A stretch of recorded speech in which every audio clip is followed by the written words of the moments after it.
And since I'm sitting on the left side, I can see it only if I remain on the left side. So why don't you as co-pilot take over? Normal thing to do. So I said, yeah, sure, I will do that. So we warned everybody on board that we are ready to drop the payload. And it was done. And now Walter looked down, he could see the payload fall. It was so big. And it was a question of when will the parachute open? Because it was supposed to be supersonic. Oh. And it was a long fall, that's why we had to go so high. So in the meantime I flew the plane and flew it in the left turn, and Walter said, can you make it a little steeper so I can see better? So I made a pretty steep turn. And this is where we got the flutter. Because the true airspeed was too high at this altitude. And flutter was partly dependent, we thought, on true airspeed, as you pointed out yesterday. Yeah. I mean, this is the analysis afterwards, but when we flew, I said, Walter, I don't have any controls. It was smooth. And he tried it, and he immediately said, interpreted correctly, and said, everybody bail out. Now, that was easy said, but for some people it was very difficult to bail out. For example, we had 3 engines on the left, 3 engines on the right, and to take care of these engines we had both mechanical people who were sitting there. They had flown before on Zeppelins. They were very good. To take care of these 3 engines, we had 2 board mechanics. They were out in the engine They were in the wing. Wow. The wing were big enough that you could walk inside it. And I did this quite often to check on certain systems like the ailerons. Well, the seats were so unfortunate for them that they never wanted to, that you only could keep, we called it Brustfallschirme, chest parachutes, is that the right word? Yeah. Phil?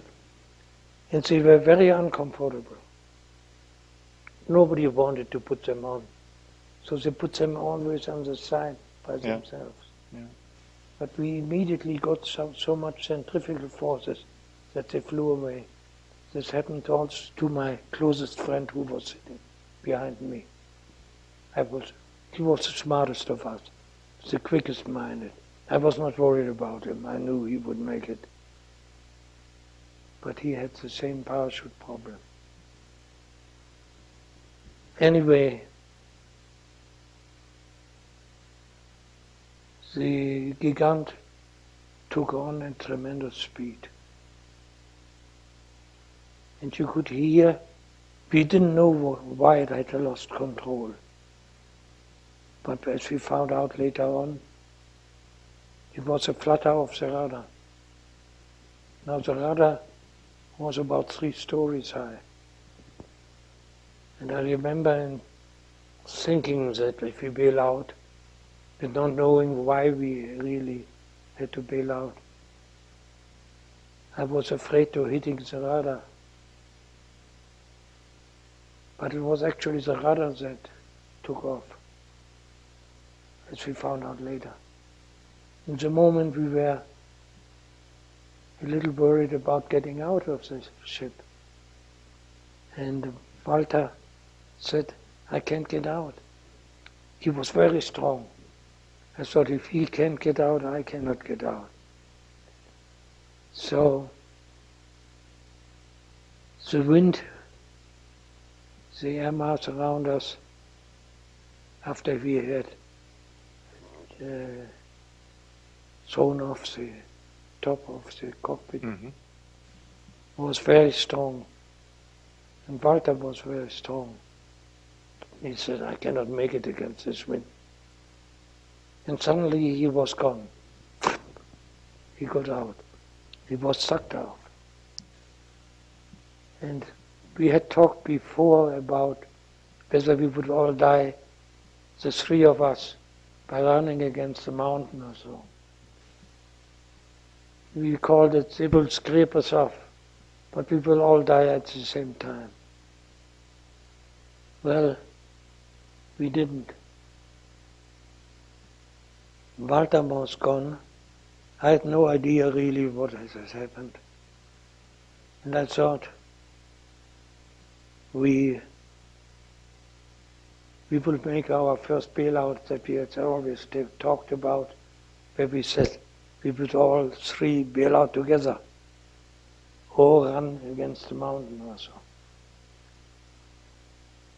So Walter was apparently out, and I saw big parts of the Gigant floating by.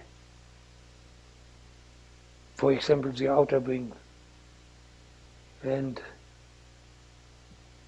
then I thought maybe I can make it also out. And suddenly I was also sucked out. And I was free. And the funny thing is that I always worried about people who got out of an airplane and later on, after a long fall, hit the ground. What was going on in their mind? When they saw it was hopeless, and they saw the ground coming closer and hit it. I lost practically all my friends in World War II. And several of them had this experience. But I always had thought about it. The funny thing was, we were very high and I was not worried. I had a parachute, and Walter successfully left, so I probably could do it. Anyway, I was sucked out, and I was in the free air, and I remember the thought that I got at this time. You remember when I said it? Yeah, I said it. 50 seconds or 50 years. I will have to live 50 seconds until I hit the ground, or I might live 50 years. But I lived much longer than that. 50 years from then, it's also a long time. And the funny thing was, we were so high that I was really not worried. I thought I can make it. And I looked at my ripcords, or how you call it. Yeah. Ripcord. Ripcords, and I saw that they were all tangled up with cables from the intercom that had gone with me out, and also with oxygen hoses, and still something else.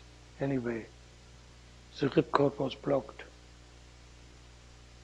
I thought, well, I will have to fiddle this out in some way, try to solve that.